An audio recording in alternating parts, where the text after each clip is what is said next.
Hello everyone, welcome back to my YouTube channel. Welcome to Keerthan blogs in Kannada. ಇವತ್ತಿನ ವಿಡಿಯೋದಲ್ಲಿ ಯುಗಾದಿ ಹಬ್ಬದ next day blog ಆಗಿರುತ್ತೆ. ಇದು ಊರಿಂದ ನಾವು ಬೆಂಗಳೂರಿಗೆ ಬರ್ತಾ ಇದ್ವಿ. ಊರಿಗೆ ಹೋಗಿದ್ವಲ್ಲ ಹಬ್ಬಕ್ಕೆ, ರಿಟರ್ನ್ ನಾವು ಬೆಂಗಳೂರಿಗೆ ಬಂದಿದ್ದು ಬ್ಲಾಗ್ ಆಗಿರುತ್ತೆ. ಇದು ನಾನು ಡೈರೆಕ್ಟ್ ಬರ್ತಾ ಅಮ್ಮ ಮನೆಗೆ ಬಂದಿದ್ದೀನಿ, ಅದ್ರ ಬ್ಲಾಗ್ ಆಗಿರುತ್ತೆ ಇದು. ಐ ಹೋಪ್ ಈ ವಿಡಿಯೋ ನಿಮ್ಗೆ ಇಷ್ಟ ಆಗುತ್ತೆ ಅಂತ ಭಾವಿಸಿದ್ದೀನಿ. ಇಷ್ಟ ಆಗಿದ್ರೆ ಲೈಕ್ ಮಾಡಿ, ಕಮೆಂಟ್ ಮಾಡಿ, ಶೇರ್ ಮಾಡಿ, ಸಬ್ಸ್ಕ್ರೈಬ್ ಮಾಡ್ಕೊಂಡು ಸಪೋರ್ಟ್ ಮಾಡಿ ಅಂತ ಹೇಳ್ತಾ ಬನ್ನಿ ಫ್ರೆಂಡ್ಸ್. ಆಗಿದ್ರೆ ವಿಡಿಯೋ ಕೂಡ ಸ್ಟಾರ್ಟ್ ಮಾಡೋಣ. ಅಮ್ಮ ಬರೋಷ್ಟು ಅಡುಗೆ ಎಲ್ಲ ಮಾಡಿಕ್ಕಿದ್ರು. ಅದ್ರ ಜೊತೆ ಸ್ವಲ್ಪ ಬೋಂಡ ಮಾಡ್ಕೊಳೋಣ ಅಂತ ಹೇಳ್ಬಿಟ್ಟು ಎಲ್ಲ ಕಲಿಸ್ಕೊಡ್ತಾಯಿದ್ರು. ನೀನು ಬೋಂಡ ಹಾಕೊಂಬಿಡು, ಕಲಿಸ್ಕೊಡ್ತೀನಿ ಅಂತ ಹೇಳ್ಬಿಟ್ಟು ಎಲ್ಲ ಕಲಿಸ್ಕೊಡ್ತಾಯಿದ್ರು. ನುಗ್ಗೆ ಸೊಪ್ಪಿನ ಬೋಂಡ ಮಾಡ್ಕೊತಾ ಇದೀವಿ ನಾವು. ಬೋಂಡಕ್ಕೆ ಏನೇನೆಲ್ಲ ಇಂಗ್ರೀಡಿಯೆಂಟ್ಸ್ ಬೇಕು ಅಂತ ನೋಡಿಕೊಂಡು ಎಲ್ಲ ಒಂದು ಪಾತ್ರೆಗೆ ಹಾಕ್ಕೊಂಡು ಸ್ವಲ್ಪ ನೀರನ್ನ ಹಾಕಿ ಮಿಕ್ಸ್ ಮಾಡ್ಕೊಂಡಿದ್ದೀವಿ. ಅದಕ್ಕೆ ಸ್ವಲ್ಪ ಕಾಯಿ ತುರಿ ಹಾಕಿದ್ರೆ ಚೆನ್ನಾಗಿರುತ್ತೆ ಅಂತ ಹೇಳ್ಬಿಟ್ಟು ಅದನ್ನು ಕೂಡ ಕಾಯಿ ತುರಿನೂ ಕೂಡ ಹಾಕ್ಕೊಂಡು ಚೆನ್ನಾಗಿ ಮಿಕ್ಸ್ ಮಾಡಿಕೊಂಡು ಇಟ್ಕೊಂಡಿದ್ದೀವಿ. ಎಣ್ಣೆ ಕೂಡ ಕಾಯ್ಲಿಕ್ಕೆ ಇಟ್ಟಿದೆ. ಇವಾಗ ಎಣ್ಣೆ ಕೂಡ ಕಾಯ್ದಿದೆ. ಇವಾಗ ಸ್ವಲ್ಪ ಬಿಟ್ಟು ನೋಡೋಣ. ಎಣ್ಣೆ ಕಾಯ್ದಿದ್ರೆ ಮತ್ತೆ ಬ್ಯಾಚ್ ವೈಸ್ ಬ್ಯಾಚ್ ಹಾಕೊಂಬಿಡೋಣ ಅಂತ ಹೇಳ್ಬಿಟ್ಟು ಎಣ್ಣೆ ಕಾಯ್ಲಿಕ್ಕೆ ಇಟ್ಟಿದ್ವಲ್ಲ, ಎಣ್ಣೆ ಕೂಡ ಕಾಯ್ದಿದೆ. ಇವಾಗ ಮೀಡಿಯಮ್ ಉರಿಲಿ ಇಟ್ಟಿದ್ವಿ.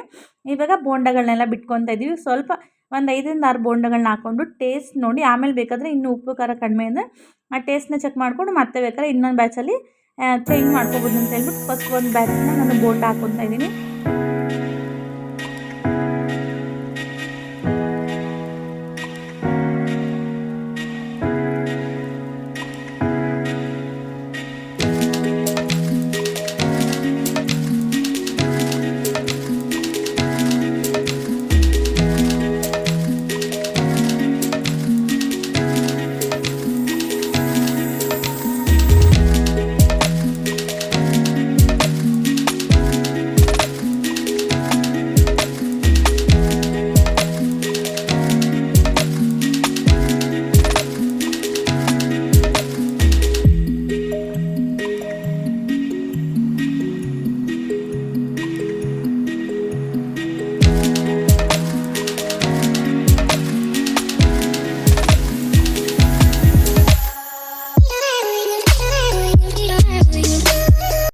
ನೆಕ್ಸ್ಟ್ ಬ್ಯಾಚಲ್ಲೂ ಕೂಡ ಆಲೂಗೆಡ್ಡೆ ಬೋಂಡ ಮಾಡ್ಕೊಳ್ಳೋಣ ಅಂತ ಹೇಳ್ಬಿಟ್ಟು ಅದಕ್ಕೂ ಕೂಡ ಸಪ್ರೇಟಾಗಿ ಬೋಂಡದ ಸೆಟ್ನ ಕಲಿಸಿ ರೆಡಿ ಮಾಡಿ ಇಟ್ಕೊಂಡಿದ್ವಿ. ಆಲೂಗೆಡ್ಡೆ ಪಲ್ಯ ಕೂಡ ರೆಡಿ ಮಾಡಿ ಇಟ್ಕೊಂಡಿದ್ವಿ. ಈ ರೀತಿಯಾಗಿ ಚಿಕ್ಕ ಚಿಕ್ಕ ಉಂಡೆಗಳನ್ನಾಗಿ ರೆಡಿ ಮಾಡಿ ಇಟ್ಕೊಂಬಿಟ್ಟೆ ಫಸ್ಟು. ಈ ರೀತಿಯಾಗಿ ಫಸ್ಟ್ ಮಾಡ್ಕೊಂಬಿಟ್ರೆ ಆಮೇಲೆ ನಾವು ಬಜ್ಜಿ ಹಿಟ್ಟಲ್ಲಿ ಡಿಪ್ ಮಾಡಿ ಎಣ್ಣೆಗೆ ಹಾಕ್ಲಿಕ್ಕೆ ಸರಿ ಹೋಗುತ್ತೆ ಅಂತ ಹೇಳ್ಬಿಟ್ಟು ಈ ರೀತಿ ಫಸ್ಟು ಆಲೂಗೆಡ್ಡೆ ಪಲ್ಯ ಎಲ್ಲ ಮಾಡಿಕೊಂಡು ಉಂಡೆ ಎಲ್ಲ ಮಾಡ್ಕೊತಾ ಇದ್ವಿ. ಇವಾಗ ತುಂಬಾ ಚೆನ್ನಾಗಿ ಬರುತ್ತೆ. ಇದು ಕೂಡ ನಾವಂತೂ ಹೊರಗಡೆ ಸೈಡ್ ಹೋದಾಗ ಬೋಂಡ ಬಜ್ಜಿ ತಿಂತಾ ಇರ್ತೀವಲ್ಲ, ಆಲೂಗೆಡ್ಡೆ ಬಜ್ಜಿನೇ ತುಂಬಾ ಚೆನ್ನಾಗಿರುತ್ತೆ ತಿನ್ನಲಿಕ್ಕೆ ಅಂತೇಳಿ ಜಾಸ್ತಿ ತೊಗೊಂಡು ಆಲೂಗೆಡ್ಡೆ ಬಜ್ಜಿನೇ ತಿಂತಾ ಇರ್ತೀವಿ. ಸರಿ, ಮನೆಯಲ್ಲಿ ಟ್ರೈ ಮಾಡೋಣ, ಮಕ್ಳಿಗೂ ಕೂಡ ಇಷ್ಟ ಆಗುತ್ತೆ ಅಂತ ಈ ರೀತಿಯಾಗಿ ಮಾಡ್ತಾ ಇರೋದು. ಆಲ್ರೆಡಿ ಬೋಂಡ ಕೂಡ ಮಾಡಿದ ಎಣ್ಣೆ ಇತ್ತಲ್ವ, ಅದೇ ಎಣ್ಣೆಗೆ ನಾವು ಆಲ್ರೆಡಿ ಕಲಸಿಟ್ಟು ರೆಡಿ ಮಾಡಿ ಇಟ್ಕೊಂಡಿದ್ವಲ್ಲ ಉಂಡೆ ಎಲ್ಲ ಡಿಪ್ ಮಾಡಿ ಈ ರೀತಿಯಾಗಿ ಹಾಕ್ಕೊಂಡು ಸ್ವಲ್ಪ ಗೋಲ್ಡನ್ ಕಲರ್ ಬಂದ ತಕ್ಷಣ ಬ್ಯಾಚ್ ಬೈ ಬ್ಯಾಚು ಒಂದು 2 ಬ್ಯಾಚಲ್ಲಿ ಆಲೂಗೆಡ್ಡೆ ಬೋಂಡ ಕೂಡ ಮಾಡ್ಕೊಂಡ್ವಿ. ತುಂಬಾ ಚೆನ್ನಾಗಿ ಬಂದಿತ್ತು. ಅನ್ನ ರಸದ ಜೊತೆ ಬೋಂಡ ಬಜ್ಜಿ ತುಂಬಾ ಚೆನ್ನಾಗಿರುತ್ತೆ. ನಮಗಂತೂ ತುಂಬ ಇಷ್ಟ ಆಗುತ್ತೆ ಬೋಂಡ ಬಜ್ಜಿ ಎಲ್ಲ. ಇನ್ನು ಸಂಜೆ ಟೈಮ್ ಅಂತೂ ಮಕ್ಕಳಿಗೆ ಸ್ನ್ಯಾಕ್ಸ್ ಥರ ಕೊಡಲಿಕ್ಕೂ ಕೂಡ ನೀವು ಟ್ರೈ ಮಾಡಿ, ಮಾಡಿಬಿಟ್ಟು ಮಕ್ಳಿಗೂ ಕೂಡ ಕೊಡ್ಬೋದು. ಅನ್ನ ರಸದ ಜೊತೆ ಊಟನೂ ಕೂಡ ಮುಗಿಸ್ಕೊಂಡ್ವಿ. ನನ್ನ ತಮ್ಮನ ಫ್ರೆಂಡು ಬರ್ತಡೇ ಇತ್ತು ಅಂತ ಅಂದ್ಬಿಟ್ಟು ಮನೆಯಲ್ಲೇ ಕೂಡ ಚಿಕ್ಕದಾಗಿ ಒಂದು ಸೆಲೆಬ್ರೇಷನ್ನ ಮಾಡಿ ಕೇಕ್ ಎಲ್ಲ ಕಟ್ ಮಾಡಿ ತಿಂದಿದ್ದಾಯಿತು. ಇನ್ನು ನೆಕ್ಸ್ಟ್ ಡೇ ನಾನು ಮತ್ತೆ ವಿಡಿಯೋನ ಕಂಟಿನ್ಯೂ ಮಾಡ್ತಾಯಿದ್ದೀನಿ. ನೆಕ್ಸ್ಟ್ ಡೇ ಮಂಗಳವಾರ ಅಮ್ಮ ಬಂದುಬಿಟ್ಟು ಮಾರಮ್ಮ ದೇವಸ್ಥಾನಕ್ಕೆ ಪೂಜೆ ಮಾಡಿಸ್ತೀನಿ ಅಂತ ಅಂದ್ಕೊಂಡಿದ್ರು ಅಂತ ಹೇಳ್ಬಿಟ್ಟು ಬೆಲ್ಲದ ಆರತಿ ಮಾಡ್ತೀನಿ ಅಂತ ಎಲ್ಲ ಕೂಡ ರೆಡಿ ಮಾಡ್ಕೊಂಡಿದ್ರು. ಇವಾಗ ದೇವಸ್ಥಾನಕ್ಕೆ ಹೋಗೋಣ ಅಂತ ಅಂದ್ಬಿಟ್ಟು ಎಲ್ಲ ರೆಡಿ ಮಾಡಿಕೊಂಡು ಇವಾಗ ಓಡ್ತಾ ಇದ್ದೀವಿ ದೇವಸ್ಥಾನಕ್ಕೆ, ಮಾರಮ್ಮನ ದೇವಸ್ಥಾನಕ್ಕೆ. ಮತ್ತು ಅಲ್ಲೇ ಪಕ್ಕದಲ್ಲಿರೋ ಆಂಜನೇಯನ ದೇವಸ್ಥಾನಕ್ಕೆ ಹೋಗಿ ಅಲ್ಲಿಂದ ಮತ್ತೆ ಇನ್ನೊಂದು ದೇವಸ್ಥಾನ ಇದೆ, ಅಲ್ಲಿಗೆ ಹೋಗಬೇಕು ಅಂತ ಹೇಳ್ಬಿಟ್ಟು ಅಲ್ಲಿಗೆ ಅಮ್ಮನೇ ಹೋಗ್ತಾರೆ ದೇವಸ್ಥಾನಕ್ಕೆ. ಶನಿಮಾತ್ಮನ ದೇವಸ್ಥಾನಕ್ಕೆ ಹೋಗಬೇಕಾಗಿತ್ತು, ಅಲ್ಲಿಗೆ ಅಮ್ಮನೇ ಹೋಗ್ತಾರೆ ಅಂತ ಹೇಳ್ಬಿಟ್ಟು ನಾವು ಮಾರಮ್ಮನ ದೇವಸ್ಥಾನಕ್ಕೆ ಮತ್ತು ಆಂಜನೇಯನ ದೇವಸ್ಥಾನಕ್ಕೆ ಹೋಗೋಣ ಅಂದ್ಬಿಟ್ಟು ಮಡ್ಲಕ್ಕಿ ಕೊಡಲಿಕ್ಕೆ ಅಂತ ಹೇಳ್ಬಿಟ್ಟು ಸೀರೆ ಎಲ್ಲ ತೊಗೊಂಬಂದಿದ್ರು. ಸೀರೆ ಪೂಜೆ ಸಾಮಾನೆಲ್ಲ ತೊಗೊಂಬಂದಿದ್ರು. ಎಲ್ಲ ರೆಡಿ ಮಾಡಿ ಇಟ್ಕೊಂಡು ಇವಾಗ ದೇವಸ್ಥಾನಕ್ಕೆ ಕೂಡ ಓಡ್ತಾ ಇದ್ದೀವಿ. ಆದಷ್ಟು ರಾಗೆ ವಿಡಿಯೋನ ಕಂಟಿನ್ಯೂ ಮಾಡ್ತಾಯಿದ್ದೀನಿ ನಾನು. ಆ ವಿಡಿಯೋ ಕ್ಲಿಪ್ಪಿಂಗ್ಸ್ ಮಾಡ್ಕೊಳೋದಕ್ಕೂ ಸ್ವಲ್ಪ ಟೈಮ್ ಇರಲಿಲ್ಲ, ಮತ್ತು ಎಡಿಟಿಂಗ್ ಮಾಡೋಕ್ಕೂ ಆಗಿರಲಿಲ್ಲ. ಇವಾಗ ಆದಷ್ಟು ರಾಗೆ ವಿಡಿಯೋನ ಕಂಟಿನ್ಯೂ ಮಾಡ್ತೀನಿ ವಿತ್ ಮ್ಯೂಸಿಕ್ ಜೊತೆ. ನೋಡಿ, ಮಾರಮ್ಮನ ದೇವಸ್ಥಾನಕ್ಕೆಲ್ಲ ಹೋಗಿ ಅಲ್ಲೂ ಕೂಡ ಎಲ್ಲ ಪೂಜೆ ಮಾಡಿಸ್ಕೊಂಡೆಲ್ಲ ಬಂದಿದ್ದೀವಿ. ಇವಾಗೆಲ್ಲ ರೆಡಿ ಮಾಡಿ ಇಟ್ಕೊಂಡಿದ್ದಾಯಿತು. ಪೂಜೆ ಸಾಮಾನೆಲ್ಲ ರೆಡಿಯಾಗಿದೆ. ಇವಾಗ ತೊಗೊಂಡು ದೇವಸ್ಥಾನಕ್ಕೆ ಹೋಗ್ತಾ ಇದ್ದೀವಿ.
ಮಾರಮ್ಮನ ದೇವಸ್ಥಾನಕ್ಕೆ ಹೋಗಿ ಅಲ್ಲಿಂದ ಎಲ್ಲ ಪೂಜೆ ಮಾಡಿಸ್ಕೊಂಡು ಪಕ್ಕದಲ್ಲೇ ಒಂದು ಆಂಜನೇಯ ಸ್ವಾಮಿ ದೇವಸ್ಥಾನ ಇದೆ, ಅಲ್ಲೂ ಹೋಗಿ ಅಲ್ಲೂ ಕೂಡ ಎಲ್ಲ ಪೂಜೆ ಎಲ್ಲ ಮಾಡಿಸ್ಕೊಂಡ್ವಿ.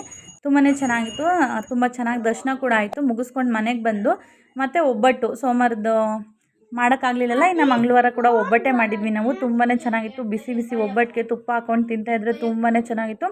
ಒಬ್ಬಟ್ಟು ತಿಂದು ಮತ್ತು ಊಟ ಎಲ್ಲ ತಿಂದು ಸ್ವಲ್ಪ ಮಕ್ಕಳ ಜೊತೆ ಟೈಮ್ ಸ್ಪೆಂಡ್ ಮಾಡ್ಕೊಂಡು ಕೂತ್ಕೊಂಡ್ವಿ.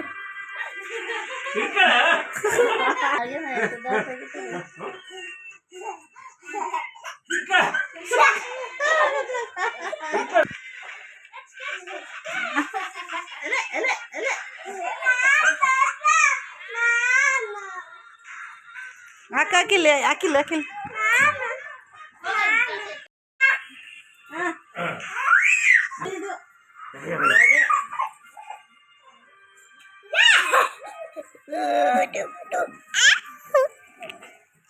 ಇನ್ನು ಮಕ್ಕಳ ಜೊತೆ ಒಂದು ಒಳ್ಳೆ ಟೈಮ್ನ ಸ್ಪೆಂಡ್ ಮಾಡಿದ್ದಾಯಿತು.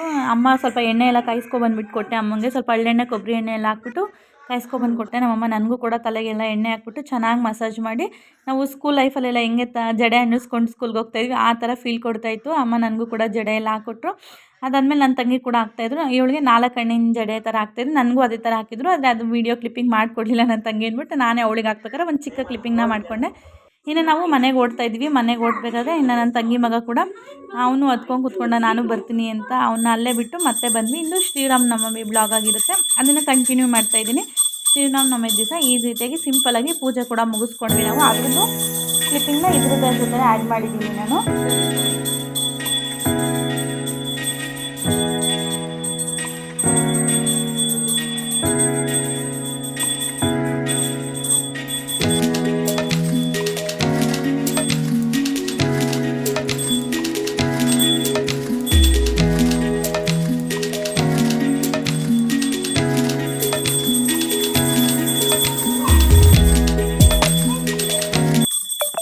ನಮ್ಮನೇಲಿ ಈ ರೀತಿಯಾಗಿ ರಾಮನವಮಿಯನ್ನು ಕೂಡ ಸಿಂಪಲಾಗಿ ಮುಗಿಸ್ಕೊಂಡ್ವಿ. ಐ ಹೋಪ್ ಈ ವಿಡಿಯೋ ಇಷ್ಟ ಆಗಿದೆ ಅಂತ ಭಾವಿಸ್ತೀನಿ. ಇಷ್ಟ ಆಗಿದ್ರೆ ಲೈಕ್ ಮಾಡಿ, ಕಮೆಂಟ್ ಮಾಡಿ, ಶೇರ್ ಮಾಡಿ, ಸಬ್ಸ್ಕ್ರೈಬ್ ಮಾಡ್ಕೊಂಡು ಸಪೋರ್ಟ್ ಮಾಡಿ ಅಂತ ಹೇಳ್ತೀನಿ.